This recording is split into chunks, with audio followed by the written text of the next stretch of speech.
Welcome to everyone, your channel Today's World. My name is Sangam. I'm a previous class रे 1000 plus GS series रो 350 plus question discuss कर सारी थिले जो माने previous class देखि नांदी फास्ट रे previous class देखि नंदु एही क्लास रे आउ किछि इंपोर्टेंट GS क्वेश्चन डिस्कशन करिवा एही चैनल को लाइक सब्सक्राइब शेयर करंतु एमिति इंपोर्टेंट GS क्वेश्चन पे एही सब क्वेश्चन हेल्पफुल हबो अपकमिंग ऑल गवर्नमेंट एग्जाम पे Let's start today's discussion. First question is, which one of the following is not a silent feature of the Indian Constitution of India? First option is written constitution and supremacy of the constitution. Second is quasi-federal structure. Third is committed judiciary. Last option is distribution of powers. Then correct option is not a silent feature. Correct option is option C, committed judiciary. A silent feature of the Indian Constitution is an independent judiciary, not a committed judiciary. So option C, the feature that is not a silent feature of the Constitution of India. Key points about the Indian Constitution: written constitution and supremacy of the Constitution. This is the key feature of the Indian Constitution. Quasi-federal structure. The Indian Constitution is often described as having a quasi-federal structure, meaning it leans towards a federal system but with a strong central government. Distribution of power. The Constitution clearly outlines the distribution of power between central government and state government. Central government and state government. Then correct option is option C, committed judiciary. Move to next question. Who among the following moved objective resolution in the Constitution Assembly? Who among the following moved the objective resolution in the Constituent Assembly? First option is B.N. Rao, second is B.R. Ambedkar, third option is Jawaharlal Nehru, last option is Rajendra Prasad. Then correct option is option C, Pandit Jawaharlal Nehru. Jawaharlal Nehru moved the objective resolution in the Constituent Assembly on December 13, 1946. The resolution as accepted by Constituent Assembly formed the basis of the Indian political system. It guided the constitution making process. The resolution was unanimously adopted on January 22, 1947. Then correct option is option C, Jawaharlal Nehru. Move to next question. The member of the Constituent Assembly were: first option is directly elected by the people, second is nominated by the Governor General, third option is elected by the legislature of various provinces and nominated by the rulers of the princely state, last option is nominated by the Congress and the Muslim League. Then correct option is option C. Option C, elected by the legislature of various provinces and nominated by the rulers of the princely state. The Constituent Assembly of India was a unique body that was formed to draft the Constitution of India. Its members were elected indirectly by the members of the Provincial Assembly, and some were nominated by the rulers of the princely state. The meant that the members were chosen by the elected representative of the people, rather than being directly elected by the people themselves. The Constituent Assembly had a total is 389 members, which include 292 representatives from the province, 93 is princely state, and 4 representatives for the chief commissioner province. 4 is chief commissioner province. The diverse group of members worked together to draft the Constitution of India, which adopted on November 26, 1949 and come into effect on January 26, 1950. And correct option is option C. Move to next question. In the federation established by the Act of 1935, residual power were given to the first option is federal legislature, second is provisional legislature, third is governor general, fourth is provisional governor. And correct option is option C, Governor General. The Government of India Act 1935 established a federal system in India with a division of power between the central government, also known as federal government, and the provincial government. According to the Act, residuary power were vested in the Governor General, who represented the British Crown in India. This means that any power not specifically allocated to the federal government or the provincial government were reserved for the Governor General. Then correct option is option C. Move to next question. Which one of the following acts provide the setting of a board of control in Britain through which the British government could fully control the British East India Company, civil, military and revenue affairs in India? Then first option is Regulating Act of 1773. Second is Pitt's India Act of 1784. Third is Chartered Act 1833. Last option is Government of India Act 1858. Then correct option is option B. Pitt India Act of 1784. Pitt's India Act, also known as Indian Act of 1784, was a significant legislation passed by the British Parliament. The Act established a board of control in Britain, which was responsible for overseeing the British East India Company activities in India. The board of control had the power of supervise and direct the company's civil, military and revenue affairs in India. This marked a significant shift in the balance of power between British East India Company and the British government, with the latter asserting greater control the company activity in India. Then correct option is option B, Pitt's India Act of 1784. Move to next question. In which of the following years the fundamental duty have been added in the Constitution of India? First option is 1965, second 1976, third 1979, last option is 1982.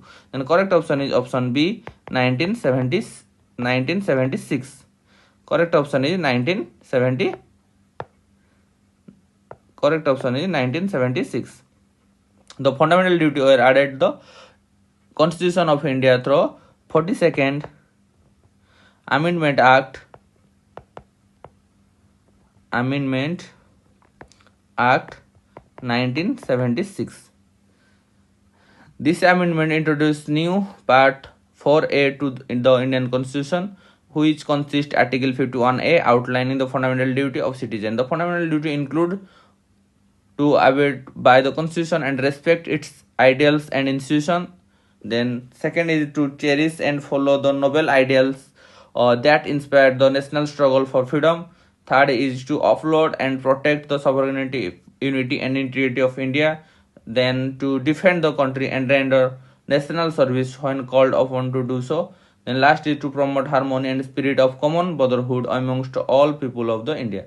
And correct option is option B, 1976. Move to next question.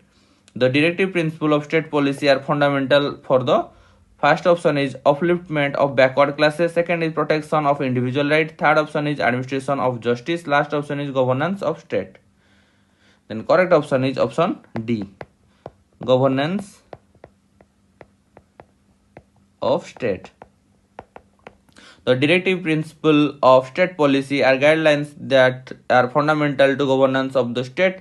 They are outlined of part 4 of the Constitution of India and are intended to serve as framework for the government policy and decision. The DPSP cover a wide range of topics including social justice and welfare, economic development and equality, international peace and security, protection of the environment, promotion of education and culture.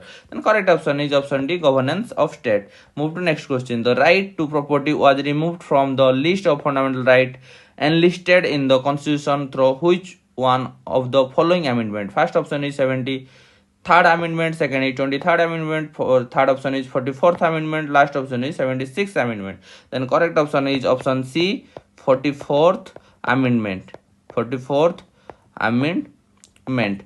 The right to property was originally included as fundamental right under Article 19 Clause 1 F and Article 31 of the Constitution of India. However, through the 44th Amendment Act 1978, the right was removed from the list of fundamental rights and was instead made of constitutional right under Article 300A. Then correct option is option C, 44th Amendment Act 1978. Move to next question. Which one of the following writs is issued by an appropriate judicial authority or body to free a person has been illegally detained? Then first option is Queranto, second option mandamus, third is the certiorari and last is habeas corpus. Then correct option is option D. habeas corpus is a writ that is issued by a court in inquiry into the legality of person detention. It is a Latin phrase that means you have the body. You have the body. And it is used to challenge the authority of person institution that are holding someone in custody. Then total how many rates? Total 5 rates. Total 5 rates. And correct option is option D. Move to next question. Reservation of seat educational institution in favor of scheduled caste and scheduled tribes is governed by dash articles. First option is article 15 of the constitution. Second is article 16 of the constitution. Third is article 29 of the constitution. Last option is article 14 of the constitution. Then correct option is option A. Article 15 of the Constitution. Article 15 clause 4 and 15 clause 5 of the Constitution of India specifically deal with the reservation of seat educational institution in favor of scheduled caste and scheduled tribes. Article 15 clause 4 allow the state to make special provision for the advancement of scheduled caste and scheduled tribes, including reservation of seat educational institution. Article 15 Clause 5 specifically empowers the state to reserve seat in educational institution, including private institution, for scheduled caste and scheduled tribes. Then correct option is option A, Article 15 of the Constitution. Then move to next question. The state shall not make any law which takes away of every the fundamental rights. Which one of the following shall not be construed as law for this purpose? Then first option is ordinance, second is bylaw, third option is rule, last option constitutional amendment. Then correct option is option D, constitutional amendment. According to Article 13 Clause 2 of the Constitution of India, the state shall not make any law that takes away of every the fundamental right. However, the provision does not apply the constitutional amendment. Article 13 Clause 2 specifically exclude constitutional amendment from the definition of law for the purpose of this provision. This means that a constitutional amendment can modify or limit fundamental rights, even if it would be unconstitutional as a ordinary law. Then correct option is option D. Move to next question. Which of the following is not included in Article 19 of the Constitution of India pertaining to the right to freedom? First is right to reside and settle in any part of the territory of India, not included. Okay. Second option is right of minority to establish and administer educational institution. Third option is right to form association or unions. Last is right to assembly peaceable and without arms. Then correct option is option B, right of minority to establish and administer educational institution. Article 19 of the Constitution of India pertains to the right to freedom, which includes 6 freedoms. First freedom is how many total freedom? Option B is correct. How many total freedom? 6 freedom. 6 freedom. First one is right to freedom of speech and expression. This is Article 19 Clause 1 A. Then second one is right to assembly peaceable and without arms, Article 19 Clause 1 B. Then third is right to form association or union, Article 19 1 C. Fourth is right to move freely throughout the territory of India. This is Article 19 1 D. Then fifth is right to reside and settle in any part of the territory of India. This is Article 19 1 E. Then last one is right to practice any profession or to carry or any occupation, trade or business. This is Article 19 1 G. The right of minority to establish and administer educational institution is actually protected under Article 30. This is under Article 30 of the Constitution, which is separate provision. Okay, then correct option is option B. Move to next question. In Indian Constitution, the power of issue writ of habeas corpus is vested only in dash. First is the Supreme Court, second is the High Court, third is the subordinate court, last is the Supreme Court and the High Court. Then correct option is option D, the Supreme Court and the High Court. In the Indian Constitution, the power of issue writ of habeas corpus is vested in both the Supreme Court and the High Court. Article 32 of the Constitution empower the Supreme Court to issue writs, including habeas corpus, for the enforcement of fundamental right. Article 226 of Constitution empower High Court to issue writs including habeas corpus for the enforcement of fundamental right and for any other purpose. They are both Supreme Court and High Courts have the power of issue writs and habeas corpus. And correct option is option D, the Supreme Court and the High Court. Then move to next question. Which article of the Constitution of India deals with the rights of citizenship of certain person of Indian origin residing outside India? First is Article 7, then Article 10, then Article 8, then Article 9. Then correct option is option C, Article 8. Article 8 of the Constitution of India deals with the rights of the citizenship of certain person of Indian origin residing outside India. Specifically, it provides that a person of Indian origin who is resident outside India shall not be deemed to be a citizen of India unless they have been registered as a citizen of India according with the provision of the Citizenship Act 1955. Citizenship Act 1955. Then correct option is option C, Article 8. Move to next question. Who among the following was not a member of State Recognition Commission SRC appointment by Pandit Jawaharlal Nehru? First option is Justice Fazal Ali. Second is Potti Sriramulu. Then option C is KM Panikar. Then last option is Hardayanath Konchur. Then correct option is option B, not a member. Then rest are member of SRC, State Recognition Commission. Potti Sriramulu was Indian revolutionary who fought for the separate state of Telugu speaking people, but he was not a member of State Recognition Commission. Then correct option B, Potti Sriramulu. Then move to next question. Money can be advanced out of the contingency fund of India to meet unforeseen expenditure by the dash. First option is Parliament, second is President, third option is Finance Minister, last option is Prime Minister. Then correct option is option B, President. The Contingent Fund of India is a fund maintained by the Government of India to meet unforeseen expenditure according to Article 267 of the Constitution of India. The President of India can advance money out of the contingency fund to meet unforeseen expenditure pending authorization by Parliament. Then correct option is option B, President. Move to next question. The executive power of the Union is vested in the dash. First option is Union Cabinet, second is President of India, third option is Prime Minister, last option is Union Council Minister. Then correct option is option B, President of India. The executive power of Union is vested in the President of India according Article 53 Clause 1 of the Indian Constitution. The executive power of the Union shall be vested in the President and shall be exercised by him either directly or through his subordinate officer. Then correct option is option B. Move to next question. Among the following, who is given the credit of carrying Jainism in South India? Then first is Sudharam, second is Indrabhuti, third option is Bhadrabahu, then last option is Stulabhadra. And correct option is option C, Bhadrabahu. Bhadrabahu is credited with carrying Jainism to South India, particularly to region of Karnataka.